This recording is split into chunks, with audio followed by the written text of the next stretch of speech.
Hey guys, and welcome back to my channel. If you're new here, I usually do beauty related videos, but today I wanted to do something different. Today I wanted to talk about Uncharted: The Lost Legacy, which I just finished a few days ago. And I do have all the other Uncharted games.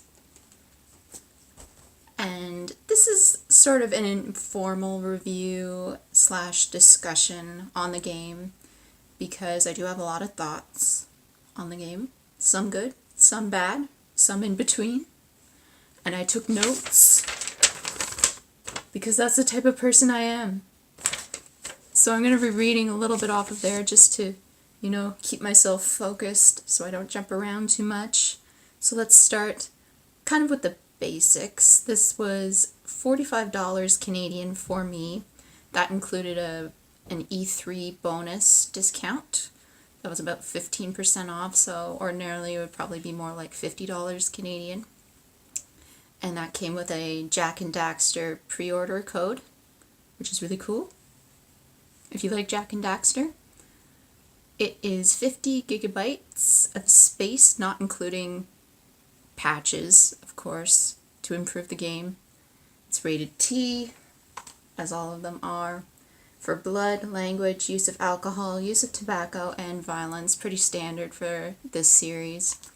And it is the 5th entry, not including any of the Vita games. There's one called Golden Abyss, I believe, and there's also some sort of really weird card game, which I don't know too much about. And this is set after Uncharted 4, but before the Uncharted 4 epilogue. I wouldn't recommend playing this game if you haven't played the others, simply because this has Chloe Fraser from Uncharted 2 and 3 and Nadine Ross from Uncharted 4. So if you don't know them, you're not going to know a lot about what they're talking about and who they are. Now, this game was not made by the same people from the previous games, particularly Neil Druckmann, who is very famous for making The Last of Us. He is very busy making The Last of Us 2, so he did not make this. This is sort of the Uncharted B team, the Naughty Dog B team, if you will. And we'll get into that a little bit later because sometimes it shows. There are 9 chapters in this game. That does not include a small prologue, which is playable, and a small scene at the credits, which is not playable. On my first playthrough, my only playthrough so far, it took me 11 hours and 11 minutes. Now, keep in mind that I am the type of person who tries to find as much as possible when it comes to treasures and bonuses. If you're not looking to do that, you could definitely finish it in much less time. However, I think it's a bit of a stretch to say that you could finish it in half of that time, which I heard somebody finished it in about 6 hours. I think that's a bit of a stretch. They must not have been looking for anything, and they may have even skipped some cinematic cutscenes, which I do not recommend because that gives you a lot of story progression. Now, this is also the easiest Uncharted game in my opinion. I've played all of them about 3 times or more, and usually I play them on normal. And this one I definitely could have bumped up the difficulty. Now, that could be due to the fact that there were fewer overall encounters, but the amount of enemies seemed to be maybe slightly less, and also certain harder enemies, if you will, like the armored enemies. There didn't seem to be as many of those. Now let's talk a little bit about the conversation going on prior to the game's release. So let's think back to when this game was first announced. I believe that was at E3 last year, which would have been not long after Uncharted 4 was released. And there was a lot of uproar due to the fact that this would be the first game without Nathan Drake in it. And this was also a game that has 2 women. This bothers a lot of people, and I think you need to hold off on those sorts of criticisms, obviously, until you play the game for yourself. I understand that people tend to get very attached to a main protagonist in any series, whether it's a game, a movie, a television series, a book. I do understand that, and so people were concerned about how this game would turn out. But as for women being in the game, of course that's going to be a thing that bothers people no matter what. And there are games out there that have female protagonists and they absolutely suck. I am a woman, I freely admit that, and there are games with female protagonists and they're amazing. So you really need to think objectively going into these games and reserve judgment. There are a lot of people who are like, oh, it's the female agenda. What is the female agenda exactly? Is that a little pink book with hearts and smiley faces on it and says female across the cover? Do you mean a feminist agenda? Because that's a little bit different, but even so, I don't really see that here. That would be somebody intentionally going into a game, a movie, whatever, with the intention of making it feminist. I don't see that. I really don't see that. That's up to you. That's up to you to decide. I don't want to force my thoughts onto you. That's why this is an opinion. And additionally, tying into this, about a week before I received my copy of the game, I was watching a few reviews. This did not influence this.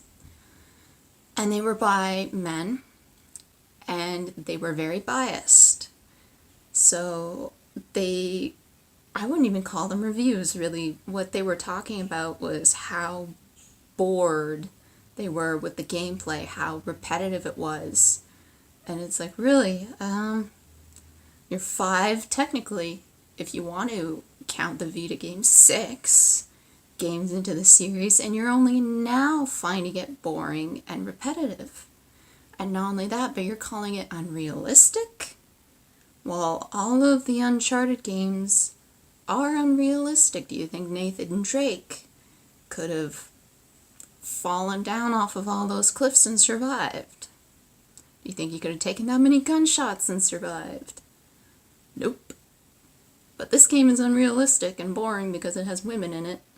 I mean, you're circling around the fact that there's women. You're not actually outright saying it. But you're skirting around any valid criticism of the game. You're not actually reviewing the game. You're just saying, oh, I don't like it because it feels like Uncharted. Well, it's an Uncharted game. What did you expect it to be? Let's get into my actual thoughts on the game. And I'm going to try not to do any spoilers because I realize that there may be people watching this who have not yet played the game but intend to.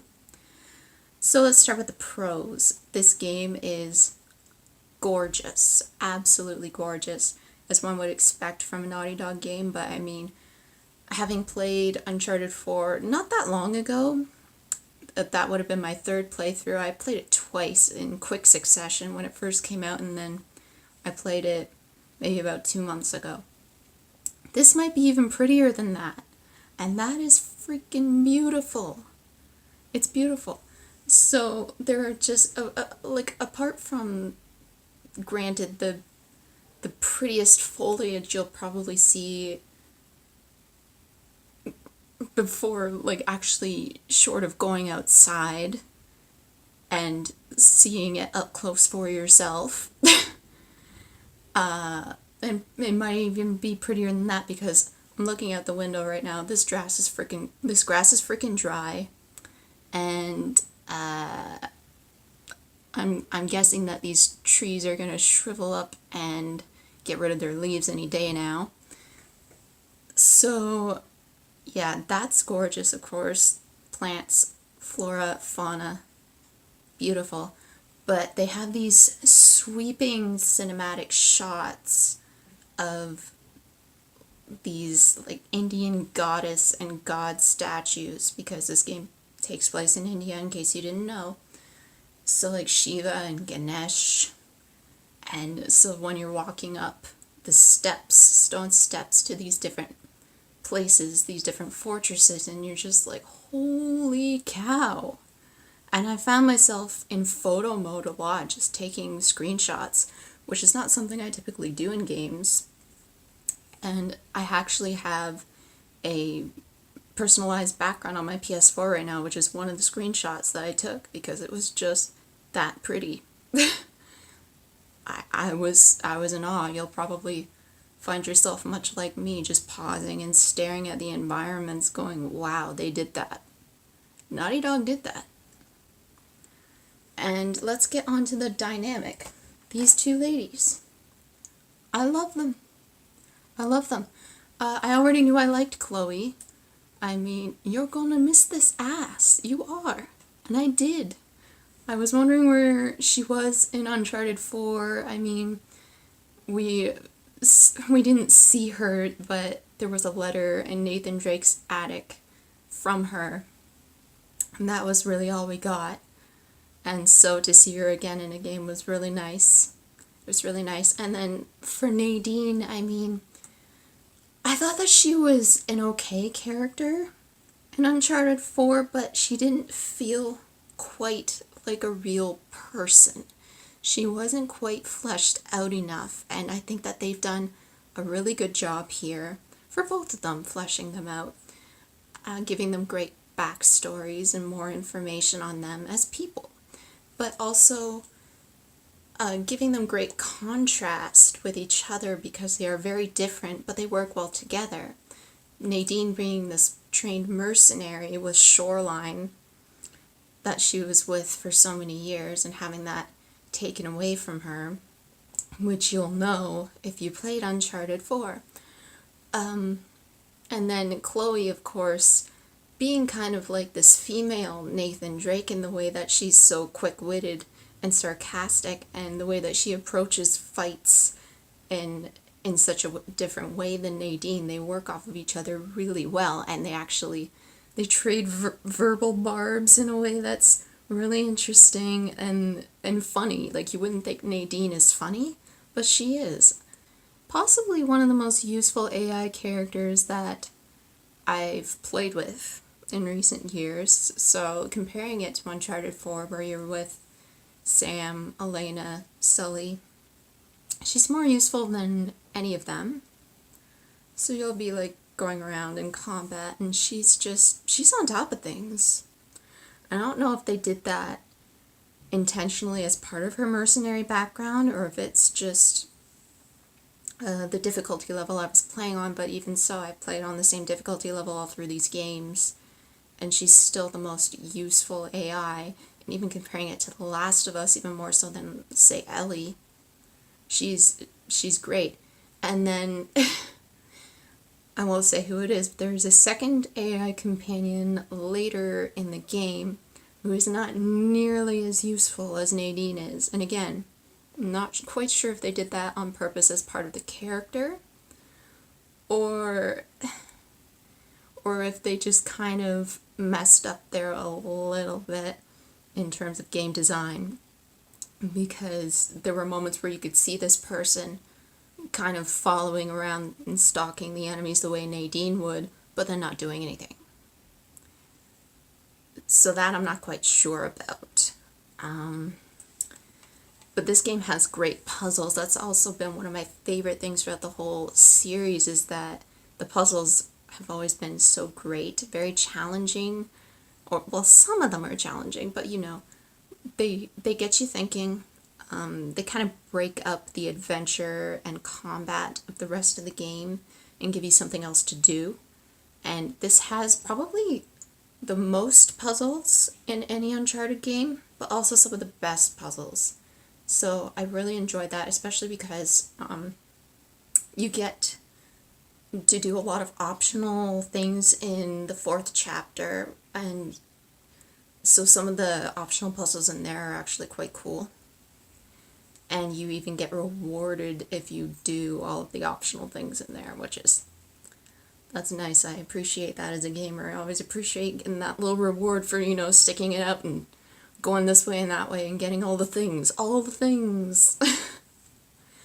So in the gameplay, this isn't really a good thing or a bad thing. It's just something to mention that it's pretty much the same as Uncharted 4 in that you have, the option of stealthing in the tall grass where you crouch down and wait for the enemy, or, you hide behind a wall, wait for him to come over and attack him, or going guns blazing, whichever way you choose. You can do a mix of both, you can do one, you can do the other. You have the rope. The grappling rope is back, which I feel like it's almost better utilized in this game than it was in Uncharted 4. Can't really explain why, it just felt smoother. You have the mud slides, of course, little slides, and then you usually do have to use the grappling rope at some point along with that. What's new is Chloe can lockpick, which is it's a pretty basic thing that you learn how to do, and you can do it in the alert of enemies, or you can wait until you've killed them all and then do it. So it's really up to you if you want that extra stress. You want to challenge yourself, you can do that, because sometimes there are some pretty cool weapons in there. You get a silenced pistol, which I don't think has been a thing in Uncharted since either the second or the third game. Somebody will probably let me know. I can't quite remember which game it was. And it has a fairly limited amount of ammo compared to other weapons, but it's useful. You just have to be careful you get a headshot, because otherwise you'll alert everybody else. And there are a few other new weapons, and like I said, if you do everything in Chapter 4, you will get rewarded with something pretty cool. I don't want to say what it is, just in case you haven't done it and you want to know what it is for yourself. So I won't spoil it. So getting into the cons a little bit here, let's start with that Chapter 4 area, the biggest area in the game. It's what I would call linear open world. So it's kind of this big sandbox area, but there are only so many places you can go in it. And if I had to compare it in size to anything, I would say kind of like if you're playing a Far Cry game and there's a really large island. So one of the really big islands there is probably comparable in size to this whole map. And so what bugs me with this area is the fact that the size of it is big enough that you would want the map at the corner of your screen the whole time to navigate, right? But they don't do that. They don't integrate it like that. Every time you want to look at the map, let's say this is the map, right? And I'm Chloe. I have to press a button, wait for her to dig out the map, look at it, make sure that, I'm heading towards the right landmark, press the button, wait for her to put it away, and then start driving. And that can be very irritating to have to do that every single time to make sure I'm headed the right way. Because, make no mistake, you'll be checking the map quite frequently in this area, especially if you're doing all the hidden stuff. You'd think that Naughty Dog would know better if they're doing an area this huge. Just put the map right here, or right here, over here. No big deal. Other games do it. Games much larger than this. It's not that big a deal. So, and now getting on to the things that kind of show me that the B team was working on it. I don't mean that in a rude way. I just mean that when looking at, let's just say the last game, you don't notice these things as much. So weird movement. It's kind of like Chloe's walking a little bit like this. Her shoulders are kind of like moving like this, particularly at the beginning of the game when she's walking through an Indian marketplace. I'm thinking, why are her arms moving like that? And she'll start bumping into this little girl, and the little girl won't move out of the way. And this can happen with other AI characters, particularly, the ones that you're actually with a large amount of the time, like Nadine or the other person later on in the game. And usually, like in Uncharted 4, you're with Sam, you're with Sully, you're with Elena. If you accidentally bump into them and they're in the way, they make this little movement and they get out of the way almost immediately. Here, that doesn't quite happen. It takes a minute. It takes a minute for the AI to realize, oh wait, the gamer is bumping into me, I need to move. It's not instant. And even the enemies have this problem. The enemies, first of all, I noticed they cluster together much more than what they should be. So you'll have a group of like 4, sometimes 4 to 6 different enemies, and they're all just on top of each other in one spot. And that creates the issue of them bumping into each other. So you have this guy here, and he's walking, and he just bumps into this guy, and he's still walking, but he's just walking in place because this guy won't move. And then finally he realizes, well, this guy's not getting anywhere. Okay, I'll just walk over here. It's funny to look at, but it shouldn't happen, you know? It should be a little bit more seamless than that. Getting stuck on objects, just like invisible walls here or there, that's not as common as getting stuck on people, though. And, you know, it can be a little annoying, for sure. The next thing is cover break. Now, ordinarily, you would be the one to do this. You would get in cover. You want to get out of cover, you break cover break. But what's annoying is when the game does it for you. And you don't want it to, obviously. So, an instance I had this, so I was hiding behind like a low wall, not a tall wall that's going to cover my whole body, but the one that you want to crouch behind. And so Chloe had just finished taking out a guy in stealth, kind of slammed his body against the wall, and boom, he's laying flat out, unconscious right here. Or dead, probably. She probably snapped his neck, let's be honest. And so along comes this other enemy, and I try to crouch back behind the same wall where the enemy is now laying on the ground, and instead of letting me do that, it pops me right back out because it sees the enemy as some sort of weird obstacle, and it's not letting me do that. So then this guy over here, he's like, oh, there she is! And, you know, mayhem ensues, which doesn't really bother me because I could handle that. I could, like, run away somewhere, or I could take him on, or whatever. But that shouldn't have happened in the first place. And a similar instance, weirder instance, happened much later in the game. I want to say something like 4/5 into the game. And this is where you have 2 companions now, and there's a huge area, including a helicopter overhead, plus a bunch of enemies on the ground. They're communicating with each other. So if the helicopter sees you, then the guys on the ground see you. They all come after you, including the helicopter, which can shoot at you. So the helicopter spots me, and I think, okay, I'll just run around until I find some new cover. I find the new cover. All the guys on the ground are looking at me, and the camera is bouncing me up and down like this. It's not taking me out of cover entirely. It's not keeping me in cover entirely. So it's just wobbling up and down. And the guys are looking at me. They're not shooting at me. They're looking at me. But they're shooting over here where I was a few minutes ago, including rocket launchers. And so I'm thinking, oh God, what do I do? Because I don't know if they see me, if they don't see me, like, what's going on here? And the guys are still, like, communicating with each other, like, shoot them, shoot them. So something's going on. So I decide, okay, I'll break cover, I'll lose them, and I'll go into cover somewhere else. Because there's a lot of guys and a helicopter shooting at me. I don't want to, mess this up.